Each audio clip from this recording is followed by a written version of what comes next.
Capítulo 5. Contigo habló mi corazón, mi rostro te ha buscado, tu rostro he de buscar yo, Señor. Salmo 26:8. De nuevo en Medellín. Volví aquel mismo año 1887 a Medellín por orden de mi madre. En la casa de familia en la que estaba había una prima un poquito mayor que yo, con quien al parecer me entendía. Digo al parecer porque mi piedad era toda interior. No la interiorizaba en nada y parecíamos iguales. Ella era vanidosa y exigente hasta lo sumo y hasta amiga de novios. Con ella frecuentaba las casas del vecindario y andaba un poco por las calles tan contenta que cualquiera me hubiera juzgado igual a Clara, si no fuera porque el desaliño de mi vestido denunciaba ya lo que el mundo era para mí. Ella era refinada en la moda, pero jamás consiguió que la imitara en lo mínimo en el asunto. Por supuesto que jamás supo el motivo del menosprecio que tenía yo del cuerpo. Respeto humano. En esta época fui sorprendida por un profundo dolor de mi alma, lo confieso, por el respeto humano.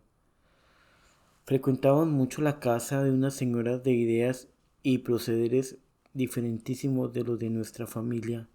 Clara lo hacía porque allí le hablaban del novio, y yo, quien lo creyera, porque hacían muy buenos dulces y algo me tocaba. Dios mío, qué bajeza. Ni Pilatos, ni mi madre, Eva, obraron distinto de lo que yo obré, como se verá. Las señoritas de esa casa eran en extremo coquetas y mundanas. Clara no lo era tanto, y yo, ocultando mi interior, aparecía por lo menos indiferente al mundo. Mi posición no podía ser más difícil.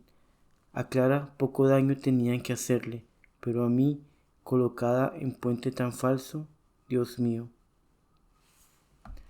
Aparte del ejemplo de estas señoritas, sus frecuentes sermones sobre la necesidad en que yo estaba de participar en las reuniones, bailes y jolgorios del mundo, así como la de tener ya un novio, etc., eran frecuentes. Nada me entraba, pero desgraciadamente me tocaron la tecla delicada y que yo no sabía que la tenía, ni más ni menos que como a Pilatos le mencionaron al César. Así a mí me dijeron que si no correspondía a un pretendiente, sería tenida como boba. Ve a mi César, padre, qué miserable era. Eso me hizo ceder, pero también pilatonamente, es decir, me propuse delante de ellas fingir que miraba a ese joven y en ausencia de ellas le hacía cuantos motivos pudiera para que se alejara. ¡Qué locura! Esclava del respeto humano, me faltó fuerzas para cortar esas amistades. Esto solo lo hice cuando una vez llamaron a ese joven para que conversara conmigo en su casa. Aquí sí se me reveló mi antiguo carácter y protesté con tal fuerza que jamás las volví a ver. Jamás llegué a saber nombre del joven, ni me importó saberlo. Ellas lo llamaban el Zarco y así era. No me valía ni aun insultarlo para que se retirara. Por fortuna vino en aquellos días mi madre y observando la cosa, sin decirme una palabra, pues no sabía mi tontería, lo notificó, que si volvía a verlo en los alrededores de la casa, lo ponía en manos de la autoridad. Le parecía yo demasiado pequeña para ser pretendida, con razón. Esto ha sido causa de mucho dolor, aunque sé que esa es tontería de casi todas las niñas, pero entiendo que en mí eso reviste su gravedad, porque Dios me formó de diferente modo. Eso me quedaba a mí como le quedaría a un caballo comer bizcochuelo. ¿No le parece, padre? Y aquí, ¿no ve que el luminoso va al rayón de luz y el negro que grueso se va poniendo? Ay, padre, ni en la eternidad seré bastante agradecida. Mi vocación continuaba como fuego ardiente debajo de la ceniza, pero mi secreto era para mí sola. Aún me faltaba el conocimiento de que eso pudiera confiarse a nadie. Volví a la víbora. Me llevaron enseguida para Amalfi, a la víbora, Por ese tiempo no le fue posible a mi madre hacer más esfuerzos para educarme. Se resignó y volví a la pacífica vida de la finca, mas como ya comenzaba a ser señorita y la estatura me ayudaba a parecer mayor de lo que era, pues tenía solo 12 años, no me era fácil pasar tan desapercibida como antes, ni siquiera vagar por la finca con toda libertad. Casi me siento tentada a decir que hasta esta época el uso de mi razón había venido muy incompleto, porque tantos contrastes y tantas cosas raras no pueden explicarse sino estando medio sin razón. ¿No será posible esto? De todos modos, puedo asegurar que el corazón se anticipó muchísimo a la razón y que a esta edad estaba ya encarrilado, si se me permite la expresión, padre, como vacunado contra el afecto a las criaturas. Me sentía ya tan libre como ahora, casi. Como mariposa busqué a qué pegar el corazón en el mundo y no hallando sitio, me pegué a la cruz y me quemé sin dolor, como dice Santa Teresa. Quiera Dios que la quemadura me mate, ¿no sería lo mejor? No tenía yo los 13 años cumplidos cuando volvimos a instalarnos en la casa del abuelo, en la víbora. Me llevaron adelante. Mi madre se quedó mientras colocaba a Carmelita en la escuela normal. No logró su intento la pobre, porque como a esta niña jamás la habían separado del lado de su madre, su sensibilidad no resistió la prueba. Se entregó al más espantoso llanto y los superiores dijeron que no podía estudiar. La entregaron de nuevo a mi madre, quien fue con ella a Malfi, decepcionada de que llegáramos a educarnos. Jamás me turbaron los pretendientes. Habíamos salido de aquella población niñas y volvíamos jóvenes, por decirlo así, pues ya se nos tenía por tales. Carmelita estaba en los 15, que naturalmente realzaba su belleza. Yo sin duda ya no era la negrita fea, pues la edad comenzaba, según decían, a darle a mi fisonomía un aire menos desagradable. Además, como íbamos como fruta nueva, comenzó el enredo de los pretendientes. Para mí, por fortuna, el mundo llegó tarde y ya sin conocerlo lo odiaba. Dios se había adelantado y como él no tiene rival, se había tomado la plaza. Por eso jamás me turbaron los pretendientes. Mi abuelo se hacía la ilusión de tener muy buenos yernos y nos halagaba. Sin embargo, eran muy prudentes y cuidadosos mis abuelos y tuvieron además la precaución de no dejarnos comprender el verdadero motivo de su vigilancia, lo cual contribuyó a que conserváramos hasta muy tarde esa bendita ignorancia de las cosas que la vida tiene peligrosas. No nos permitían amistades con nadie, mas como éramos cosa nueva y la belleza de Carmelita no era común, muy pronto comenzamos a recibir visitas y urgentes invitaciones a paseos y reuniones. Nunca nos permitieron acceder a nada. Naturalmente la curiosidad nos incitaba y deseábamos entrar en las reuniones. Hacíamos el reclamo de por qué no nos permitía y la respuesta siempre la misma. El abuelo llevaba la palabra y nos decía naturalmente, a esas reuniones van siempre los hombres, los cuales en donde quiera son muy burlones. Ustedes, como no han estudiado, se expresan muy mal, no entienden las reglas sociales indispensables para presentarse en reuniones cultas, y en esas condiciones han de mirarlas como ridículas y se reirán de ustedes. Cuando sepan hablar bien el castellano y conozcan las reglas de cumplimiento, se presentarán sin ningún peligro de quedar mal. Admirable modo de cuidarnos. Es cosa ingeniosa que hoy sé estimar. Hasta que fui maestra, estuve creyendo en la tal cosa y he admirado la prudencia de esos viejos tan entusiastas por otra parte por el matrimonio. Dada la cultura que en la casa veíamos, hubiéramos podido presentarnos con el mayor lucimiento, pero no lo conocíamos entonces. De aquí que jamás habláramos con ningún joven, sino muy de paso y en presencia de los viejos o de mi madre. Jamás nos permitieron ver bailar. Las propuestas de matrimonio no escaseaban, sin embargo. Mi madre se encargaba de responderlas del modo más conveniente. Mi madre nos instruía. Nos rodearon de buenos libros y pasábamos entretenidas en las labores de mano y lecturas tan serias como útiles. El año cristiano, el genio del cristianismo, las obras del padre Granada, el catecismo del abad Gaume y otras obras por el estilo de estas eran nuestro alimento, ilustradas por hermosas explicaciones de mi madre, que era muy dada a estas clases de lecturas, sin alardear de entendida. El Nuevo Testamento era de regla, pues habíamos de leerle al abuelo en él cada día. Jamás vimos una novela, ni buena, ni mucho menos mala. Gracias a esto, hoy a los 50 años, puedo asegurar no haber leído la primera. Leíamos poesías, pero religiosas.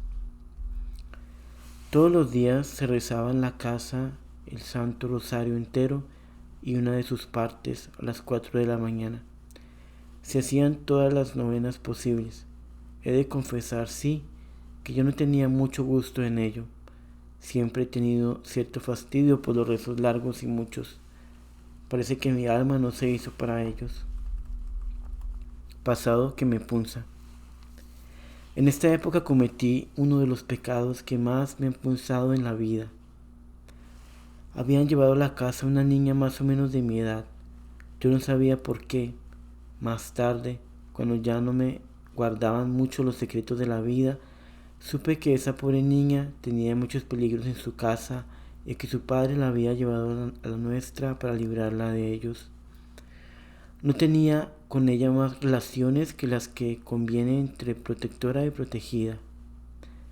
Pero por cierto defecto que tenía en la pronunciación, sentía algún fastidio por la pobre niña. Cuán poca caridad tenía. Cualquier día, infundadamente, creyeron en la casa que la niña me perjudicaba y me preguntaron si me trataba mal. Crueldad inaudita la mía. Solo por el fastidio que tan injustamente le tenía, respondí que sí. La niña fue devuelta a su padre. No supe si por mi informe o por otras razones, pues fueron demasiado reservados en el caso. Sin embargo, el remordimiento me ha acompañado toda mi vida. Más tarde, cuando yo tenía 20 años, mi madre me dijo que no habían tenido en la cuenta mi informe. Muchos años después supe que esa pobre muchacha estaba en una casa de beneficencia y con algunos obsequios le mandé pedir perdón. Esa mentira fue dicha con mucha ligereza y quizás sin mucha advertencia, pero me ha dolido porque herí la caridad en un punto muy delicado. ¿Cuál es el amparo de los débiles? Rayón negro, Padre mío. Proceder del abuelo. La malquerencia de mi abuelo ya no tenía para mí ninguna importancia. Sabía excusarlo y me complacía en favorecer su afecto y predilección por Carmelita, dándole oportunidades de mimarla. Lo contemplaba en cuanto su carácter lo permitía y así, si bien no acababa con su repulsión, sí lograba que pasara desapercibida. Tenía él mucho gusto por las bestias y las tenía magníficas. Su mejor gusto era darle a Carmelita la mejor y llevarla a paseo con mucha frecuencia. Yo les ayudaba a arreglar esos paseos, sin que jamás él advirtiera que a mí pudiera darme deseo de participar de esas distracciones. Ya esto no hería mi alma. Todo era interesarme porque a Carmelita no le faltara nada. Otro tanto pasaba con lo de vestidos, alimentos, etc. Para mi vestido jamás gastó el anciano nada. Desde muy niña me ganaba lo necesario para ello. Trabajaba en cajes y hacía jabones.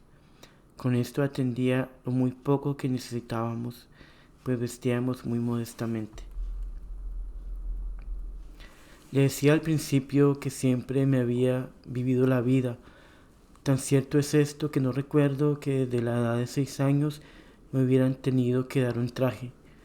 Hoy las niñas se asustan de oírme referir esto, mas es necesario advertir que mi madre era recortada al estilo de la mujer fuerte y que así nos formó. El trabajo más o menos fuerte y constante según la edad y condiciones que atravesábamos ha sido para mí título de felicidad. Eso lo debo a mi madre, bendita sea. Vida interior. Mientras mi vida exterior pasaba, como acabo de decirlo, mi tarea interior se encaminaba a conseguir la rectitud de intención. Para ello le daba mucha importancia al ofrecimiento de las horas del día. Hasta entonces hacía las oraciones de la mañana que mi madre me había enseñado de memoria. Ahora, en la época a que me refiero, las abandoné y le decía a Dios lo que el corazón me inspiraba. Gozaba con ello de un modo especial y puedo asegurar que este ofrecimiento me duraba todo el día, porque cuanto hacía lo ofrecía de nuevo. Todavía no tenía confesor fijo, pero como el señor cura frecuentaba la casa, a él le pedía libros piadosos. En uno de ellos encontré bella lectura sobre la presencia de Dios. Enseñaba este santo ejercicio de una manera muy práctica. Yo me embelezaba en él y con el ofrecimiento constante de las obras, la presencia de Dios llegó a serme muy familiar. Leía en el libro ese de una persona que le hablaba a Dios de las cosas que veía. Al momento vi que ese era mi método comenzando en la finca de San Cristóbal. Me apliqué más a él y me iba a los prados vecinos a la casa con el fin de imitar a la afortunada persona de que hablaba el libro. Pasaba muchas horas en ese ejercicio, pero siempre echando de menos aquellos fervores de mi niñez. No entendía que los tenía porque me eran más reposados. Primer arranque de celo. Creo que mi primer arranque de celo lo tuve entonces, al sentirme tan feliz con mi ofrecimiento de obras. Sufría porque los demás no lo hacían. Nos tenían muy prohibido entrar a la pieza donde dormían los pajes de la casa, y sin desobedecer me iba a la puerta y por las rendijas los llamaba todas las mañanas, y cuando ponían la oreja en la rendija les hablaba de sus penosos trabajos y la lástima que con ellos nada merecieran. Enseguida les enseñaba a ofrecerlos con palabras muy sencillas propias para ellos. Cuando tenían pereza de atenderme, les ofrecía en cambio algún bocado por ellos preferido y así conseguía tener mis discípulos cada mañana.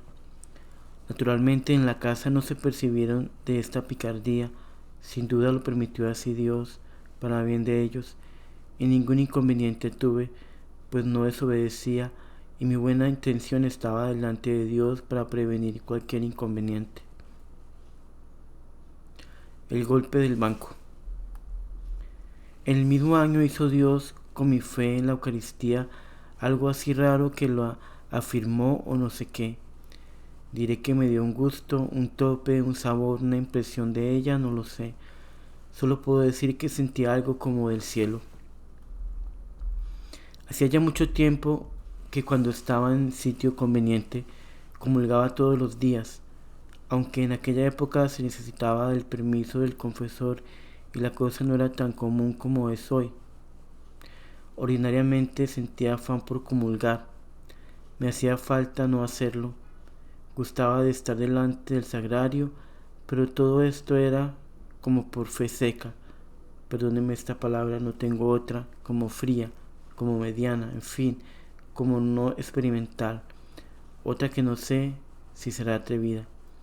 En todo caso, después de lo que voy a referir, si es que esas cosas tienen términos suficientemente expresivos en las lenguas humanas, pues todas las palabras que encuentro rebajan el concepto.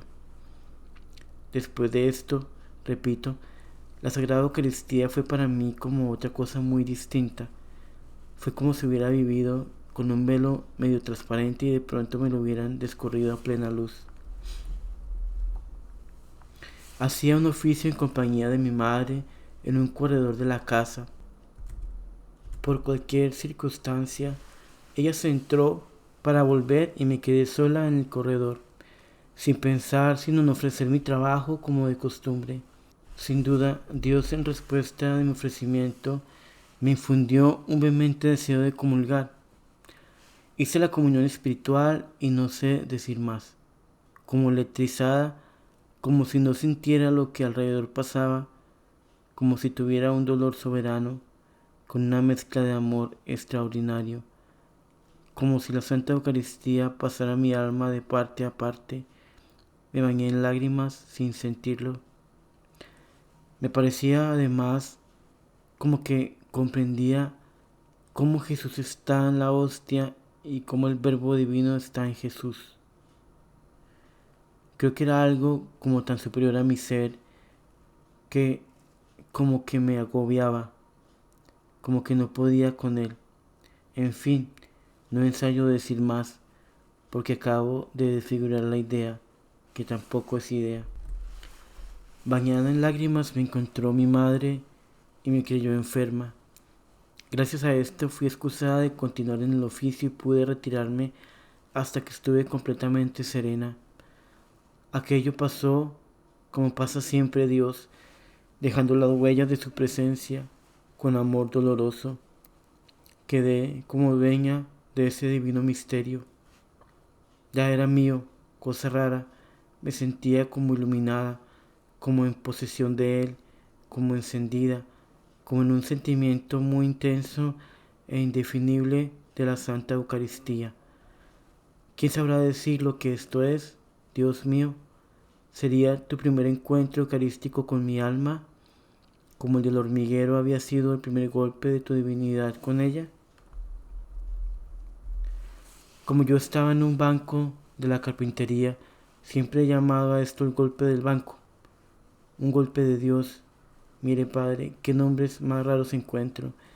Dios me los entiende a la maravilla, y con eso tengo. Como jamás creí tener que expresarlos a nadie, no me he cuidado de buscar palabras. Dios y yo nos entendemos y nada más se necesita. Naturalmente que ahora, al cumplir tan dura obediencia como esta, que si Dios no fuera servido en ella, por nada de este mundo la cumpliría. Se me ocurre que puedo decir hasta herejías y que vuestra reverencia va a tener que componer mucho. Estratagema para comulgar. Desde aquel día tuve hambre positiva de comulgar, pero vivía en el campo, a una legua de la iglesia. ¿Qué hacer? Aunque joven, era la mujer de los recursos y de las empresas difíciles. Pensé mucho cómo podía comulgar en esos días. Hacer la propuesta en la casa era casi un atrevimiento, pues hacía poco que habían hecho la vida reglamentaria, cosa que era muy molesta para muchas causas. ¿Qué hacer pues? Aguantar aquel deseo no me era posible. Inventé una picardía terrible. Con los mayores halagos me conseguí la ayuda de los pajes de la casa. Convine con ellos, pagándoles, por supuesto, buenos bocados que oportunamente me sacaba de los estantes de la casa, que se levantaran antes de las 3 de la mañana. Ya yo había de tenerles el desayuno. Se fueran a un punto distante y me trajeran 2 bestias, las cuales en cierto sitio habían de ensillar con montura de hombre la una y con montura de mujer la otra. Les advertí mucho de las puertas de la salida para evitar cualquier ruido indiscreto que nos frustrara el plan. Con igual astucia conseguí que el hermanito me acompañara. Muy cumplidos los pajes hicieron cuanto les indiqué. Como siempre me levantaba para hacer la oración a las 3 de la mañana, en la casa no tuvieron que extrañar por la madrugada. Por la noche me robé las ropas buenas de mi compañero y mías y todo quedó arreglado. A las 4 de la mañana montaron los 2 bribones y aquellos caballos volaban. Llegamos a Amalfi cuando daban el ángelus de la parroquia. En una calle dejamos las bestias atadas a una ventana y corrí a la iglesia como enhambrecida de la Sagrada Comunión. Le supliqué al señor cura que me la diera pronto y después de la más deliciosa acción de gracias salimos, tomamos nuestras cabalgaduras y las pusimos a volar. Llegamos a la víbora cuando apenas comenzaba el movimiento de la casa. Los viejos se levantaban tarde y mi madre, que madrugaba, no salía a donde pudiera vernos sino muy tarde, de modo que la puerta del frente estaba aún cerrada. Entrábamos por la puerta interior de la casa y las bestias volvieron a su sitio, cual si en él hubiesen amanecido. Mi compañero y yo cambiábamos las ropas en una de las dependencias exteriores de la casa. De tal modo hicimos las cosas que, si yo no hubiera creído faltar ocultándolo, nadie la hubiera sabido. Pero mi honradez no me permitía dejar oculta la picardía y se la conté a mi madre. Ella no acababa de asustarse de mi malicia, pero no me riñó. Ella jamás supuso nada de lo que fuera bueno y sospechaba que pudiera haber engaño de mi parte. A pesar de su vigilancia, no tuvo cuidado por esto. Como al día siguiente era la fiesta de San Luis, de quien fui muy devota, no pude resistir la tentación. Hice la misma maniobra y no solo aquel día, sino también el siguiente. Hubiera continuado en tales picardías si no lo hubiera oído al abuelo el reclamo y extrañeza de ver las bestias sudadas sin haberlas servido.